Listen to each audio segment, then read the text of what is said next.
जय जय श्री महाकाल हरिहर। हर मानव में निहित है ही ये प्राकृतिक रूप में। प्रश्न के साथ उत्तर, समस्या के साथ समाधान, जन्म के साथ मृत्यु, विकास के साथ विनाश, रचना के साथ विरचना। इन क्रियाओं के साथ 15 मूल तत्व होते ही है हर मानव के अंदर। ऐसा कोई भी क्रिया नहीं है जो इन मूल तत्वों के बगैर हम कोई क्रिया कर सकते हैं, और करते हैं तो वो संपूर्ण नहीं है।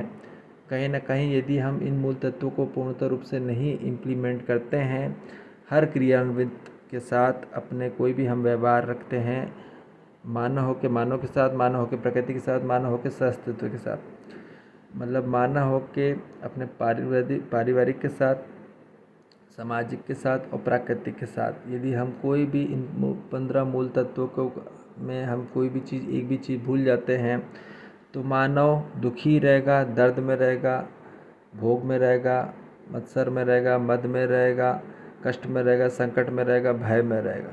ये पक्की बात है। ठीक है, तो ये 15 मूल तत्व क्या हैं, ध्यान से सुन लेंगे। सबसे पहला, समाहित होके, भक्ति होके, कृतज्ञतापूर्वक, वात्सल्यपूर्वक, गौरवपूर्वक, श्रद्धापूर्वक, प्रेमपूर्वक, विश्वासपूर्वक, सम्मानपूर्वक, स्नेहपूर्वक, ममतापूर्वक। इसके बाद पूर्णतः रूप से जिम्मेदारी के साथ, समझदारी के साथ, ईमानदारी के साथ और भागीदारी के साथ, तो ही पूर्णतः रूप में मानव इस रूप में संपूर्ण रूप में कार्यरत होता ही है, और संपूर्ण रूप में वो आनंद में और सुखी और शांति में रहता ही है। भले ही इन तत्वों के बारे में ज्ञात नहीं है मानव को, पर इम्प्लीमेंट करते ही हैं जो जागृत है इन पूरी चीज़ों का। ठीक है, जागृत मानव इन पूरी चीज़ों का इम्प्लीमेंट करता ही है। आज भ्रमित अवस्था वाले ये पूरे इनमें से काफ़ी चीज़ें खोए हुए हैं। इसकी शिक्षा हुई नहीं पूरी मानव जगत में, तो दुखी हैं, वो दुखी ही रहते हैं। तो जब तक मानव इन मूल तत्वों के बगैर कार्यक्रम करेगा ही नहीं तो वो प्रॉब्लम होगी होगी। ठीक है, समझ में आ रही बात। तो इन 15 मूल तत्वों का सबसे पहला इम्पॉर्टेंट जो रोल है, सबसे पहले समाहित होके, बगैर समाहित हुए कार्यक्रम बनता ही नहीं पूरी मानव जाति में। ठीक है, समाहित होके ही डीपली और कॉन्सेंट्रेटली काम होता है। कोई भी काम करो, अपने प्रोफेशनल में ले लो, पर्सनली में ले लो, ठीक है, ये पारिवारिक या सामाजिक कोई भी ले लो, तो यहाँ पे समाहित होके ही कार्यक्रम बनता है। ठीक है, मतलब पूर्णतः इंटीग्रेट होके। दूसरा, भक्ति भाव। बगैर भक्ति के बगैर शक्ति आती ही नहीं है। भक्ति का अर्थ है जहाँ प्रश्न खत्म हो जाए। ठीक है, वहाँ कोई प्रश्न ही नहीं रहते हैं, वहाँ कोई शंका ही नहीं रहती, कोई डाउट ही नहीं होते हैं। तो बगैर भक्ति के प्रयोजन बनता ही नहीं है कोई भी कार्यक्रम। यदि कोई कर रहा है, भक्ति का मतलब पूजा पाठ नहीं है, भक्ति का मतलब है पूर्णतः रूप से concentrate, alert, active and awareness and fully highly attention. ठीक है, फिर तीसरा है पूर्णतः रूप से कृतज्ञतापूर्वक। यदि हम कोई भी चीज़ फुल्ली ग्रैटिट्यूड के साथ रखते हैं, फुल्ली अपने आत्मभाव, हम पूर्णतः रूप से नम्रतापूर्वक और पूर्णतः झुकावपूर्वक, फ्लेक्सिबिलिटी रहती ही है हर मानव में, धन्यवाद का भाव रहता ही है हर चीज़ में, मानव के प्रति, प्रकृति के प्रति, सहअस्तित्व के प्रति। यदि हम पूर्णतः रूप से कृतज्ञता रखते हैं तो हमारे काम पूर्णतः रूप से प्रॉपर होते हैं, फुल्ली तरीके से। इसके बाद गौरवपूर्वक। हर मानव में गौरव रहता ही है, जो भी क्रियान्वित करता है अपने पर्सनली और प्रोफेशनली में, उसको गौरव रहता ही है, गौरव होगा ही होगा। फिर इसके बाद आएगा श्रद्धापूर्वक। आपने साईं बाबा की सुना होगा, श्रद्धा सबूरी, वो एक ही उनके इसमें लिखा रहता है। आप देखेंगे उनके मंदिरों में। श्रद्धा, श्रद्धा का अर्थ मतलब हम उनको नहीं पकड़ पाए जो बोलना चाह रहे थे। जो पहले के गुरु रहे होंगे उन्होंने पूर्णतः रूप से कुछ शब्द बोले हैं, मगर हम उनको कभी पकड़ ही नहीं पाए जीवन में। बस पूजा पाठ करते रह गए। फ़ोटो की पूजा करने से कार्यक्रम नहीं बनेगा और ना ही पूर्णतः रूप से मूर्तियों की। उन शब्दों को जरूर, और अर्थों के शब्द के बाद अर्थ हैं, उसके बाद जो अर्थ है उनको पकड़ना बहुत ज़रूरी है। क्योंकि अर्थ नहीं पकड़ पाया मानो, अर्थ के बाद बोध को नहीं पकड़ पाया। समझ में आ रही बात? इसलिए समझ नहीं पाया मानो। तो श्रद्धा, बगैर श्रद्धा के बगैर कार्यक्रम बनता ही नहीं है इस मानव जगत में। ठीक है, श्रद्धा पूर्वक आपको निष्ठापूर्वक पूर्णतः रूप से अर्पित करना होगा। श्रद्धा का मतलब है पूर्णतः रूप से अपने आप को अर्पित कर देना। ठीक है, अर्पित करते हुए आप कोई भी प्रयोजन करते हैं क्रिया। ठीक है, इसके बाद आता है वात्सल्य और ममता। वात्सल्य और ममता जो है हर माँ के अंदर होता ही है, अपने बच्चे के लिए, अपने बेटों के लिए। कोई भी माँ, हर माँ के अंदर वात्सल्य और ममता होती है, इनबिल्ट है, ये निहित है।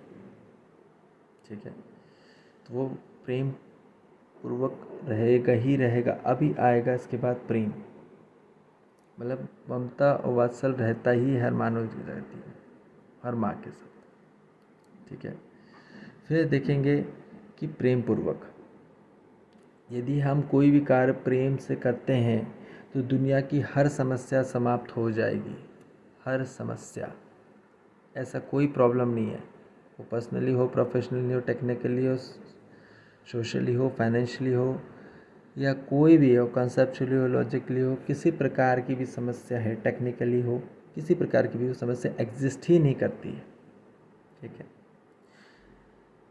Love can solve all problems in the world, whatever facing in the human and the other species, प्रजाति, अलग प्रजाति में, जीव जंतु में, वनस्पति में कोई समस्या रहेगी नहीं यदि आदमी कोई भी क्रिया प्रेम से करता है। तो हर मानव यही पकड़ता है, ध्यान रखना कि आपने प्रेम पूर्वक दिया कि नहीं दिया। आप उसको लाखों रुपए दे दो, ठीक है, पर आंतरिक रूप में प्रेम नहीं है। सिर्फ शरीर से प्रेम नहीं करना, आंतरिक रूप से, न मन बुद्धि से, चेतना आत्म रूप से प्रेम पूर्वक रूप से अपने आप को कोई भी चीज़ क्रियान्वित करता है, प्रेम पूर्वक ग्रहण करता है, स्वीकार करता है और लोगों को पूर्णतः रूप से प्राप्त कराता है, तो वहाँ लोगों को तृप्ति होती है, वहाँ शक्ति प्राप्त होती है लोगों को, और वहाँ मुक्ति होती है। हर मानव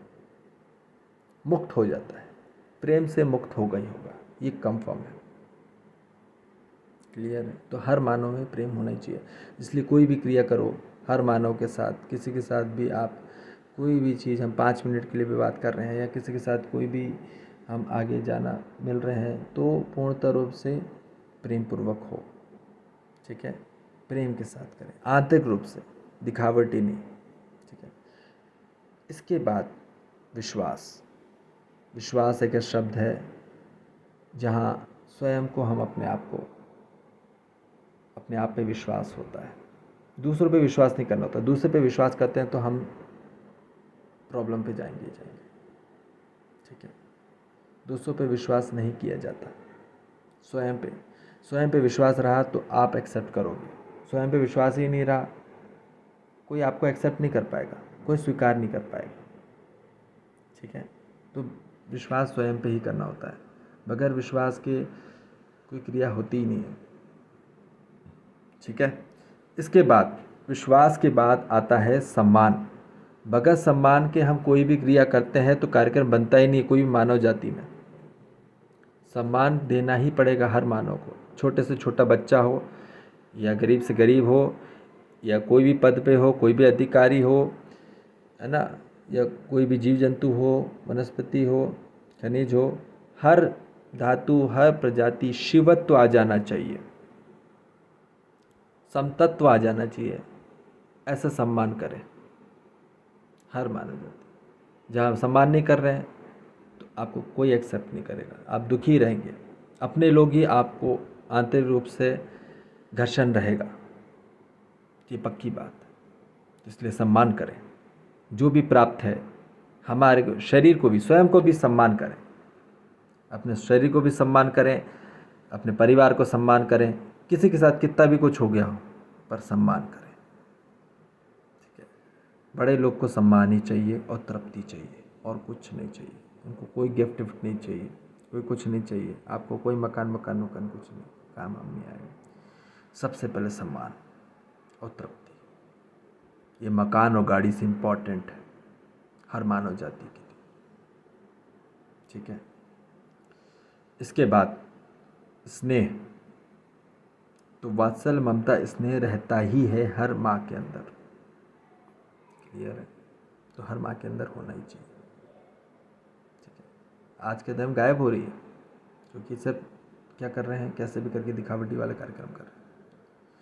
इसके बाद आता है समझदारी।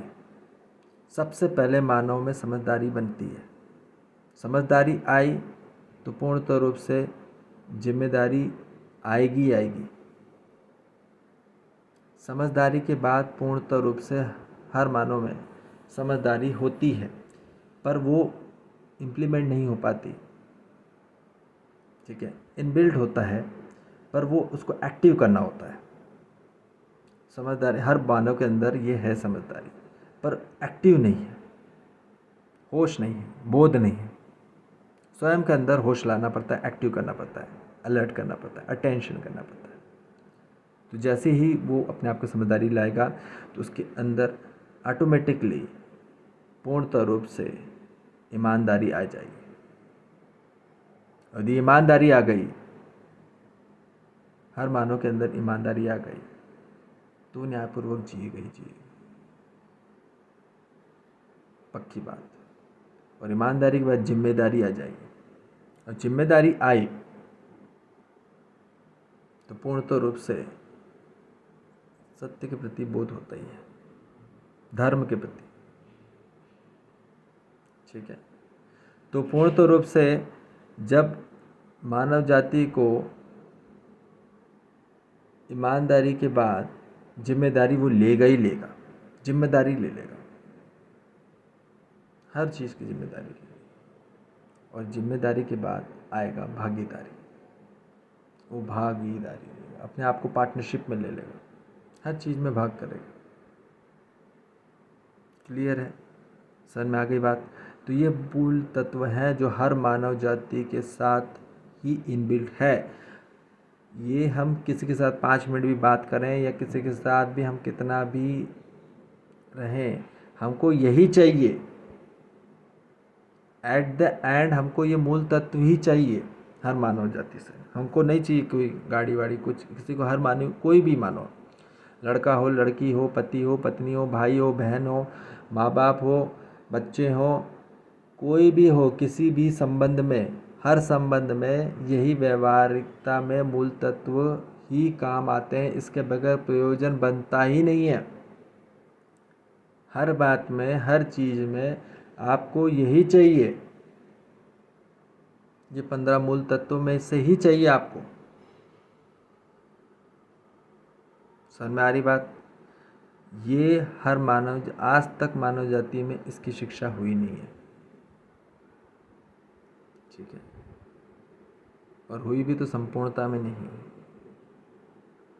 समग्रता के साथ नहीं, ठीक है। तो इस चीज़ का ध्यान रखें। कोई भी मानव से आप कोई भी चीज़ चाहिए तो ये इनबिल्ट आना चाहिए, ठीक है। और यदि नहीं आ रहा है तो वो मानव भ्रमित अवस्था में, सीधी बात। क्लियर है। हरिहर, जय जय श्री महाकाल।